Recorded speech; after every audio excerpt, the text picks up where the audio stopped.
performing, done people pleasing, and done living life on autopilot. I'm your host, Letitia, the survival mood disruptor, and this is where we create disruptive, unapologetic transformations for those who are ready to exit survival mode and reclaim their power. Every episode is your permission slip to burn the rule book, break the cycle, and finally build a life that feels like yours. So let's disrupt everything that's holding you back and start living life on your own terms. This is your trigger warning. This podcast is raw. It is real and it doesn't sugarcoat what it means to survive trauma, abuse, mental health battles, or even the aftermath of living in survival mode for too damn long. What you hear on Survival Mode Disrupted includes unfiltered stories, graphic details, and a vulnerable truth that may trigger some of the audience. Please prioritize your emotional safety. If something feels too heavy, pause, breathe, come back when you're ready, or not at all. Your healing is yours to honor. These episodes are based on lived experience, not therapy sessions or clinical advice. Listening does not replace mental health treatment or constitute a coach client relationship. If you're in crisis, please seek immediate help from a licensed professional or contact your local emergency services. This space is built with care, but it's also what you need, leave the rest, and most of all, trust yourself. If this podcast speaks to your soul, you don't have to do this work alone. Feel free to join our free Facebook community for high achieving women ready to break cycles and heal out loud. Join us at Disrupting Survival Mode on Facebook. Or grab the book that started this movement, Exiting Survival Mode, a raw step by step guide to help you identify, release, and rebuild from the survival patterns that have been keeping you stuck. Hello, hello, hello, and welcome back to another episode of Survival Mode Disrupted. I am your host, Letitia, the Survival Mode Disruptor, and today we have Rain. Rain, why don't you introduce yourself?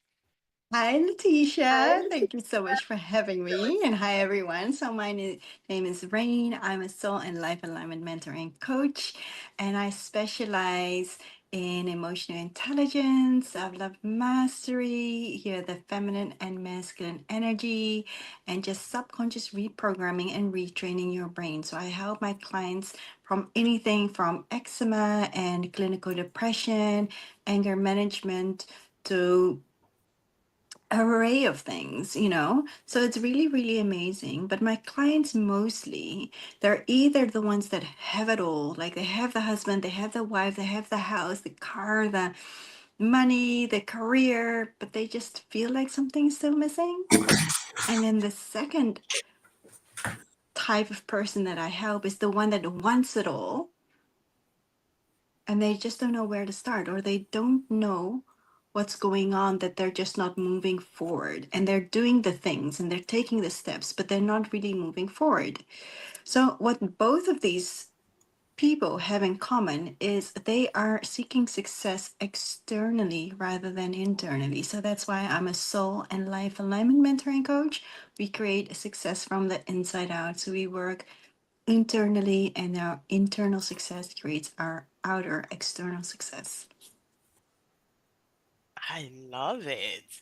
So, Rain, how would you describe survival mode? Ooh, survival mode. Survival mode is usually something that doesn't really feel good. And in all duality, sometimes it can even feel safe. But in actuality, it doesn't feel safe. It's when our nervous system is not in homeostasis, but it's in on tilt. So it could be yourself sabotaging yourself. It could be living on autopilot. It can take all kinds of forms. But that's a kind of survival mode, yeah, in a nutshell. I love your definition, and I do agree. It's when we're in that fight and flight continuously, and not in homeostasis, as you said. So, why don't you tell us your story to end through survival mode? Okay, so it starts when I was younger. Actually, after my parents divorced, and I actually really grew up from that moment of time everywhere and nowhere. I moved around a lot in the Netherlands, but also a lot in New Zealand. And abuse was rather the norm than the exception, which there shouldn't be any abuse at all. And that was my normal. That's what I thought was normal because you got hit because they loved you. And it was just the way someone loved you. But that isn't really true. So after my parents divorced, I saw my mom bang her head against the wall. I started being raised very extreme, where, if I said yes instead of yes, mom, or yes, dad, or whatever, in this case, mom, then I would get like dishwashing soap down my throat, or being hit like with a leather belt, but like with the metal bit, or like I just remember a time that like with a wooden spoon, the table was hit, and it wasn't even that hard, but the spoon broke. It's like what? But like I know I lived in survival mode because everything was in autopilot. I could literally sit outside and time would just pass me by. I had no sense of time. And time would just pass me by. So I noticed a lot of things, like whatever I said, it was never right. If I would tell the person what they wanted to hear, it wasn't good. If I told them the truth, it wasn't good. Like anything, like there was nothing going right. It was always about this person. And later, I actually found out that this person was very narcissistic. Yeah, Esther. And I also know the difference now between, someone with narcissistic characteristics and someone that's truly narcissistic. So some people can just have little narcissistic characteristics.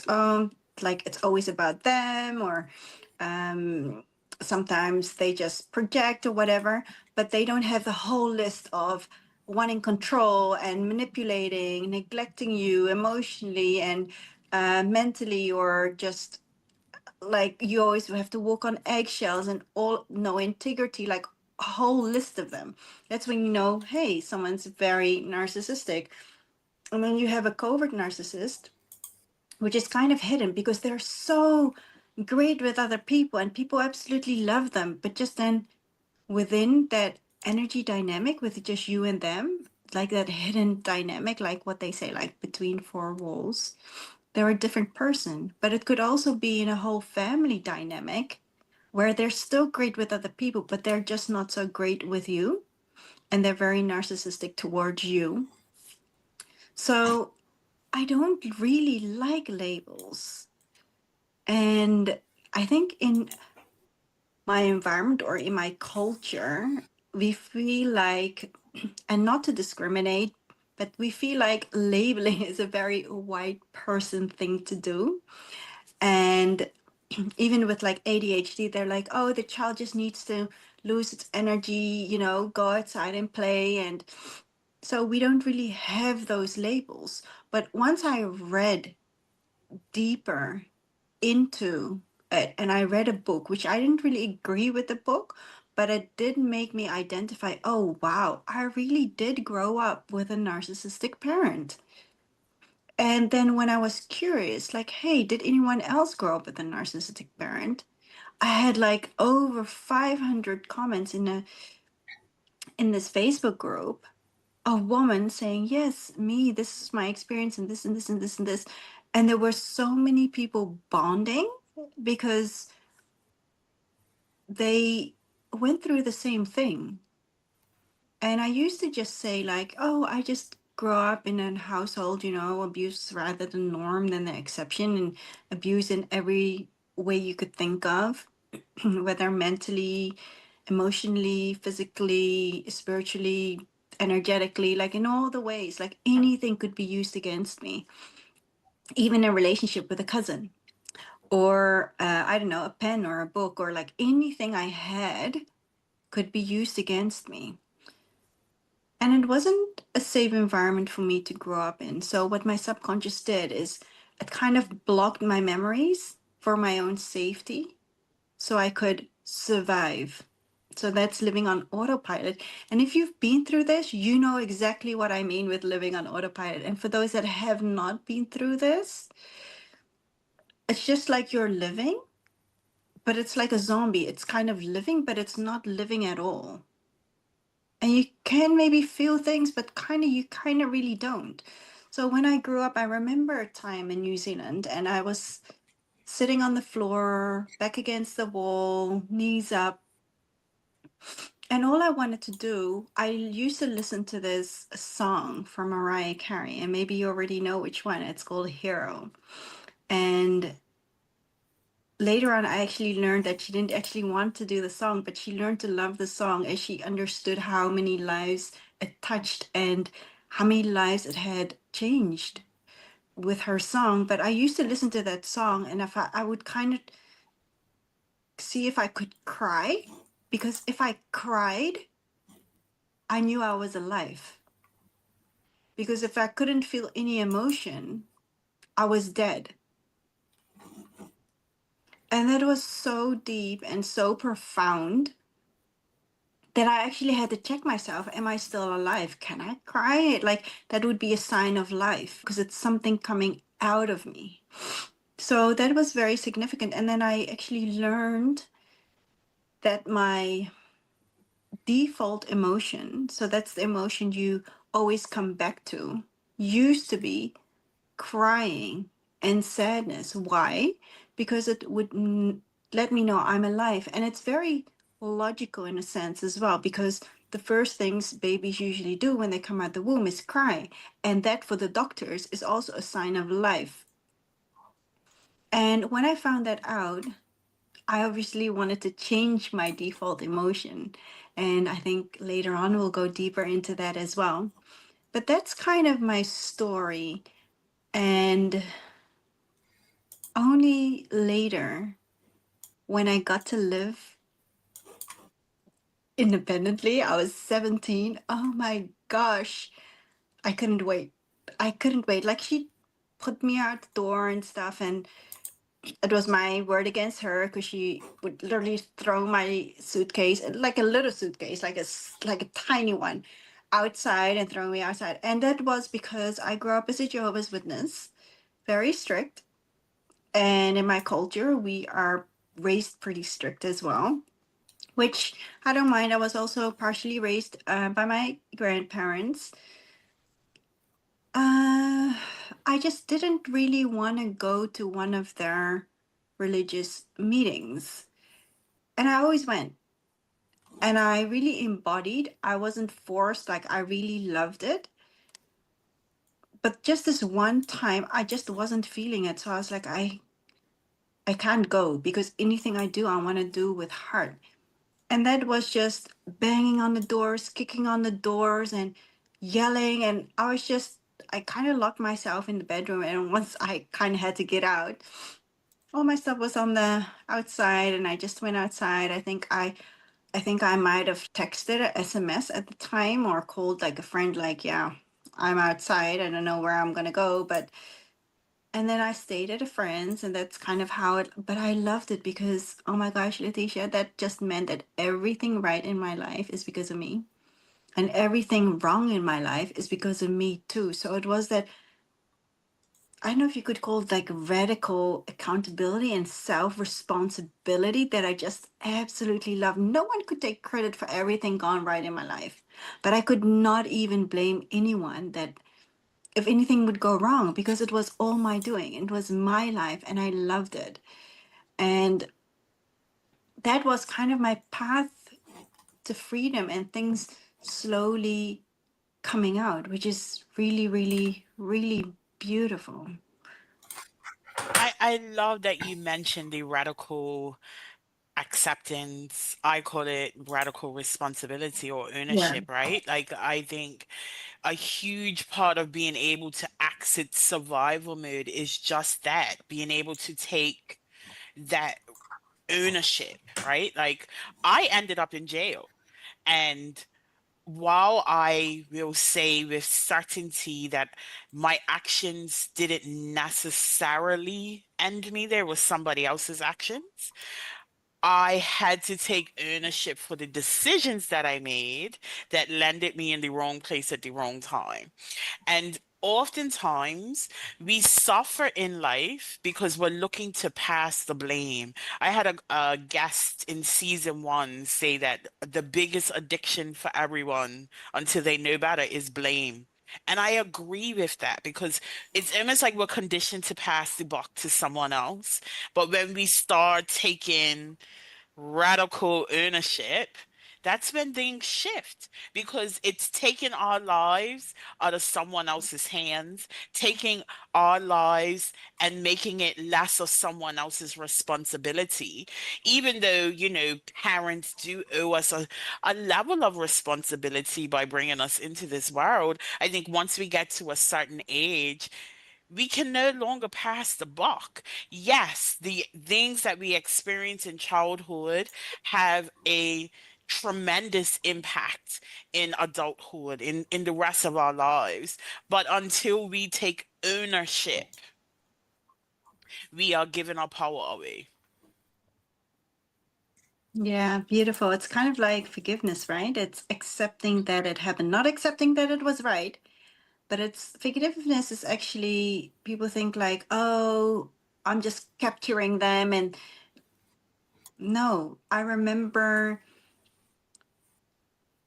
my best friend's kids were here and they accidentally broke something off my daughter. And my daughter was sulking upstairs. And then we were just downstairs after a while watching Brother Bear. And then I went upstairs. I paused it before it kind of got too much into it just after a few minutes. I said, you can choose not to forgive, but while you choose not to forgive, that person might not even know what you're dealing with. And we're just downstairs having fun dancing in the rain. And so sometimes we feel like we keep someone else captive, but the only one we're imprisoning is ourselves. So forgiveness is releasing the control and the enslavement to that person and to that experience. It's just accepting that that experience has taken place, that it has happened, not that it was right, that it has taken place. And you take back the control over your own life, over your own emotions, over your own thought process. And you can choose to feel differently. And you can choose to reframe your thoughts Absolutely. about it. Yeah. Reframing, I think, is it's such an important step in the healing process. So whenever I discuss accident survival mode on this podcast or with my clients, I say that there are 3 phases. The first one is self-awareness. You can't change what you can't see. The second one is reprogramming, is spending that time to rewrite your narratives, right? And then the third is a reinvention. You cannot thrive with the same identity that you used to survive. And so Yeah. it's this sense of almost like a rebirth beyond your trauma, beyond the circumstances that landed you in survival mode in the first place. Now, I want to go back to your story and really just touch on the point of how detrimental narcissistic parenting really is. I have coined my father as a narcissist, and I'm not necessarily sure, but I think the way that he framed parenting really revolved around him and only him and his needs, his experiences. He told me at 7 years old that the reason for my parents' divorce was my birth. The real reason for my parents' divorce was the fact that he cheated on my mother. But Mm. a man who cannot take ownership of his own created a lot of confusion in my life. And there was never any ownership of that. Even 30 years later, when things really got to a head and I was able to articulate how impactful, how what a negative impact his actions had on my life, and he just dismissed me. And Mm. it was difficult. It took me years to recover from that relationship that I had with my father. And had I not recovered from it, I think it would have spoke to every other relationship that I had in my life. I've also sat on the sidelines in relationships and watched narcissistic mothers and the impact it has on their children. And I've seen incidents where most of the children are caught up in chaos in some way, whether they're addicts or caught up in chaos in other ways.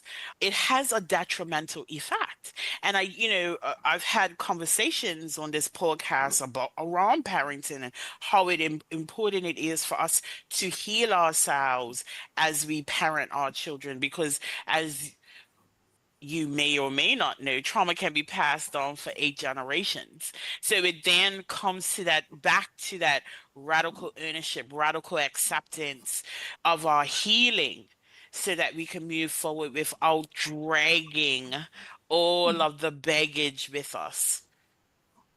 Yeah, definitely. Yeah, I loved what you said about also, having that self-awareness and then processing through it. I think for me, there's still a step in between, and that's once you're self-aware, it's so important. Like emotions, they're just like people. They just want to be heard and seen and felt and acknowledged. And then actually, nearly automatically, it just releases itself. But just like people, emotions express themselves in different ways. Sometimes just sitting together in a park is enough. Sometimes it's, hey, you good? Yeah. And it's just, and sometimes you need to tell your whole story, and emotion is the same way. Mhm. It just wants to be heard, seen, felt, and acknowledged. And that's so, so beautiful when you know that and you do those things. Yeah.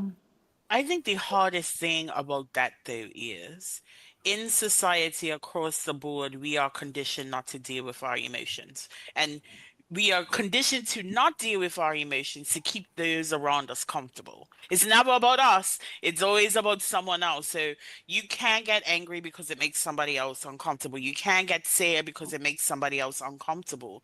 And then the result of that is a whole generation of people who don't know how to process emotion, or they hold on to those default emotions. I know for me, my default emotion was anger. I was the angriest person I knew. But that was me hiding the pain that I had, the unbelievable pain of the emotional neglect that I experienced as a child.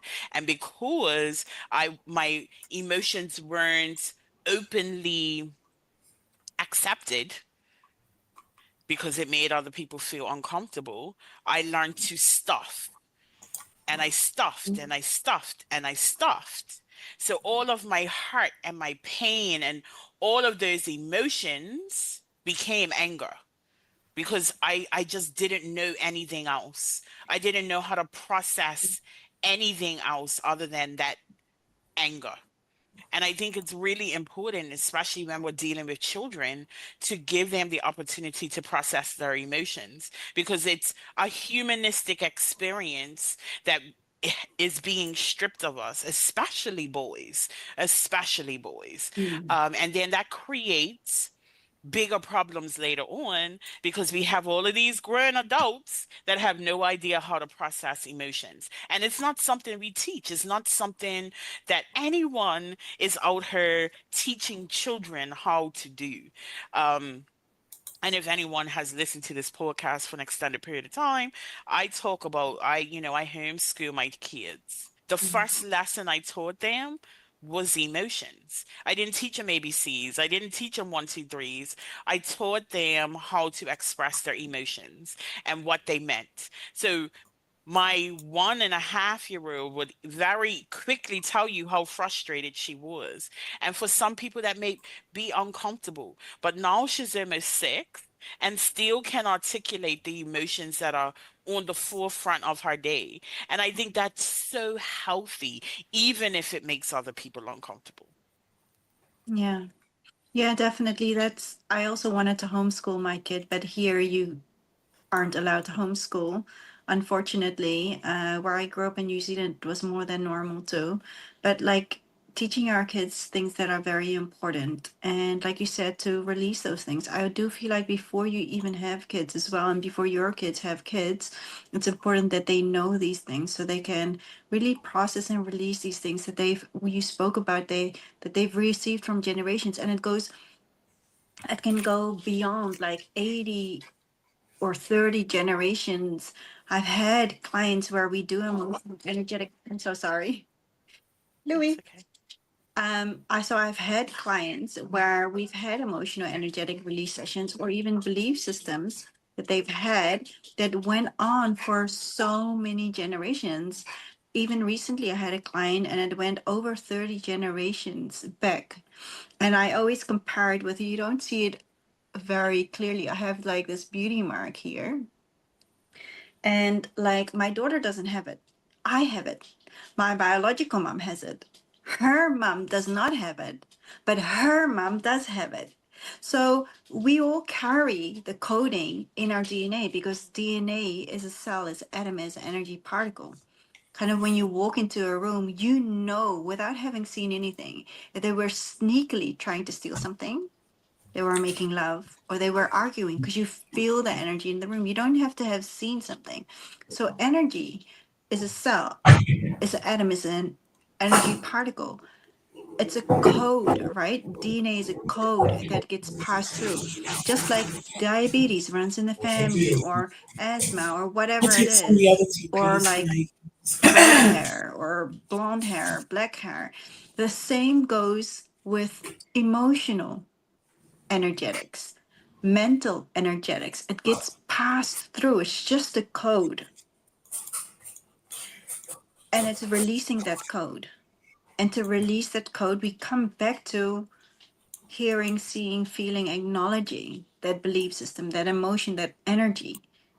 So it feels seen and it feels free to let go in Hmm. however way it wants to feel acknowledged or seen or felt. That's what we need to give it. We all express ourselves in different ways. One likes to cook, one likes to draw, and one likes to dance and scream. And we all express ourselves differently, and so do emotions. Your anger may look very different to someone else's anger. Someone just might want to scream it out, and someone might self harm. But finding healthy ways to express that, and it's so important because when we clear our things, it's important to clear that is, but also those that have been, so that we can clear things that will be in the future. And when we clear that path, the children we have and the grandbabies and grandbabies, we've released those codes. And that is so beautiful, such beautiful work. Hmm. And that's why they say when you heal yourself, you heal generations, because your healing too is passed on. We talk about breaking generational curses or cycles or whatever you want to call them. That is what healing is, being able to tap into those codes that are going wrong and Mhm. course correcting, so those who come behind you have a better standing in life. What would be some Thank you. suggestions for how to properly process emotion? Yeah, so that is a really great question, Letitia. So we go really back to becoming aware. So I've had a time that something randomly, it's not random, but randomly popped up on my feed. And it was about the, excuse me if I don't say it right, is it the Menendez or Hernandez brothers that were Menendez. Menendez brothers that were Hmm. sexually abused? And I knew something was there. So what I did, I watched the whole, like every live recording there was to purposely trigger myself.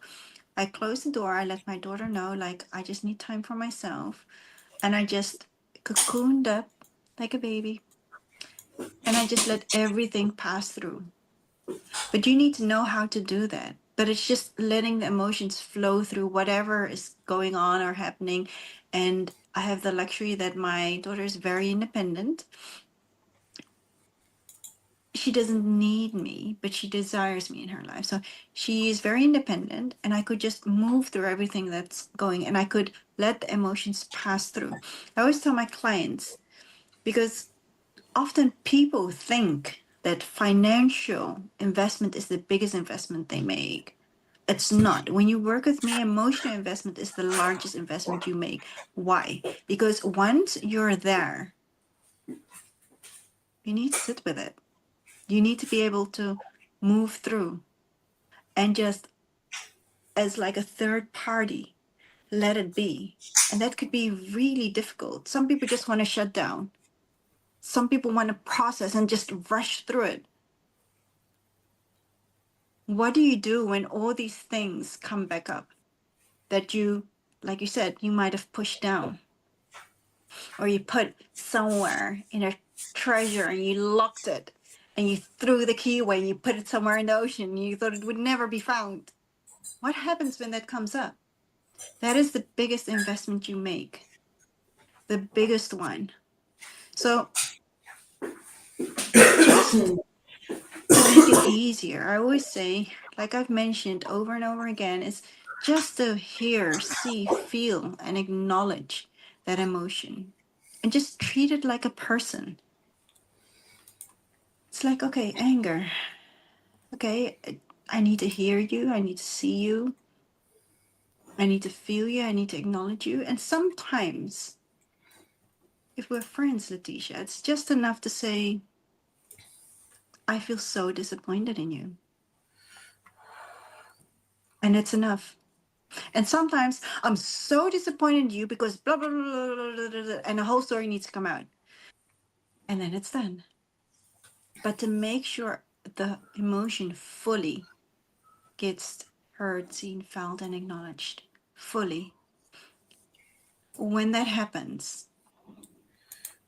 it releases itself. And this, like I said, expression can come in many forms. Sometimes it's just naming the way you feel. I feel disappointed in myself. Okay, what are we going to do about it? And it kind of just releases itself. Sometimes maybe you need to journal about it. There might be writers listening. They need to journal about it. Some people need to go boxing, just need to get their frustration out. There is no one answer. But the main thing is just feel it, see it, acknowledge it, and let it be, and it will release itself. If you do not know how to do it yourself, go to someone that is experienced in this, because it can happen in a moment. I always say healing doesn't need to take years or months or weeks or days or hours. It can happen in an instant. But you need to work with someone that's very experienced in that. Because I've had a client, and I don't resonate with this, but I think a lot of women do. She felt shame and guilt of being a woman, but she was born a woman. So it's like, okay, I don't need to understand, but I helped her release it. And afterwards, she could just be authentically herself. She would wear things that she would usually not wear. She would just be herself, be more feminine in the way she sit, more laid back, The way she crossed her legs was different. The way she dressed and the way she just carried herself was so much different. And it happened in an instant. The same client wanted to be more authentically herself. So we released some things. And so I work with the subconscious. So basically, that means like you should see that kind of as an avatar or the network of, like, even mushrooms have them as well. They have that network, you know. So your subconscious is kind of like that. And no, it's all knowing. The thing is, when you connect with your subconscious, it will know things that you might have forgotten. Like, I've forgotten a lot of things from my youth. My recollection is not always something I can count on regarding a lot of things. When I have a great memory, I know everything is going great in my life. My subconscious does have all the answers. So I usually connect with the subconscious mind and I ask them either with an emotional energetic release session where we work on emotions or the mind and we work with belief systems. And I ask the subconscious yes or no questions. And you would need to train yourself in that. And then we find the emotions that are supporting, that are causing the eczema or the depression or anger issues, the anger management issues. And then we release them. And if it doesn't want to be released, I ask them, is this person ready to release it? Sometimes they're not, because maybe it's still serving them. Because I know someone that's depressed. They wouldn't say they're depressed, but they're literally taking meds for it. So they're clinically depressed. But it has a pro because that's the way of getting attention from family. It's special care. And that means you are special and people care. So, you know, everything. So that might be a reason why it's not releasing. It could also be that your subconscious, after you've released so much, say you've done it for 30 minutes or 3 hours, that it's like my body needs to catch up with the energetics as well. It could also be that there is something else blocking it and you find that block. So that could be different reasons. It could be one of the questions I ask is, do we need to know more about this emotion before releasing it? Often the answer is yes. Then I'll just ask, does anything come up for you? If it's no, we can ask more close questions. If it's yes, I just let them speak. And them speaking Just releases. acknowledges, yeah, it Yeah. acknowledges the emotion. The emotion is heard, seen, and felt and acknowledged. The same with belief systems. I had created a modality, belief alchemy. The same thing is, so it could be procrastination, it could be self sabotage, it could be insecurity, it could be self confidence. What belief systems can we release regarding self confidence, regarding stubbornness, or whatever it may be, pridefulness, and we identify them. Then we ask if we can release them. I Usually think they can be released. Yeah. yes, the process of releasing is so powerful. And like as you were saying, that subconscious, the subconscious play I almost with the questions, right? Like our brain cannot resist the question. So a lot of our healing, which is why I think coaching is so powerful, right? It taps into the subconscious because the subconscious is going to find that answer, even if it doesn't have it right away. Rain, I really have enjoyed this conversation. So tell us how we can connect with you online. Oh, wow. So I usually, people connect with me usually through WhatsApp. I don't know, maybe I can give like my email or my WhatsApp to you and people connect with me there. I think regarding this, I do, if I may, I have a gift. Yes. Yeah, so I have actually a free complimentary masterclass, Growing Up with the Narcissistic Parents. There's no sales or upsell or whatever after that. It's basically creating more awareness about it. And it also really helps when someone has gone through what you've gone through. And that is also kind of like an acknowledgement like, see, I wasn't crazy. I had the same thing. So I have that as a gift for your listeners. And I also have this journal, which is not out yet. So this is the first time I'm publicizing this, but it's not out yet. Maybe there can be a pre-sale or whatever, but it's actually made for men.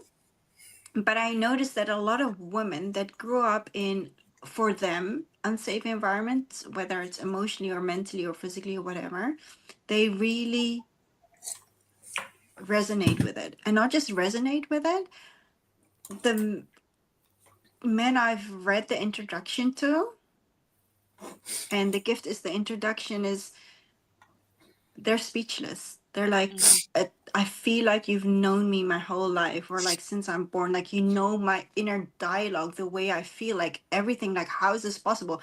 And the fact that I'm even a woman, it's like, how? And they're speechless, and they come to tears just by the introduction itself. So, this is something that you can also really sign up for. Like I said, I haven't created, it's not in physical form yet. I got the feedback. Please make it also in audio form, because your soft, feminine Mhm. voice, so nurturing and nourishing when I read it, is so great for their mind, body, spirit, and their soul and their energy. So that's something I'd like to give. Just the introduction, like I said, it's not out there yet, but it's very, very, very soon. And I know that this will definitely help you and move forward. Okay. Well, I will make sure that those details are in the show notes for the audience. But Rain, thank you so much for your time on Survival Mode Disrupted. And audience, I just want to remind you, you were not built to break, but you damn sure were not built to just survive. Disrupt the cycle, reclaim your life, and thrive on your own terms. And I will see you next week. Once again, thank you for joining another episode of Survival Mode Disrupted, hosted by the Survival Mode Disruptor, Letitia. You didn't land here by accident. This conversation, it probably cracked something open on purpose, because survival mode isn't just a phase, it's a pattern, an identity, a prison masked as strength. But here's the truth: you're not broken, you're just unfinished. So if something stirred in you today, don't ignore it, don't numb it, move with it. And I want to once again invite you to join Disrupting Survival Mode, the Facebook community where healing is loud and messy and real. I also want to invite you to buy my book, The Survival Mode Exit Plan, because your breakthrough deserves a blueprint. And if you felt seen today, be sure to share this episode with someone who needs to hear it. Like, subscribe, and drop a review. That's how we amplify the voices that need to be heard. And remember, this isn't about fixing yourself. This is about finding yourself again beneath the rubble. Until next time, choose ease, choose power, choose you. This is Survival Mode Disrupted. Let's keep shaking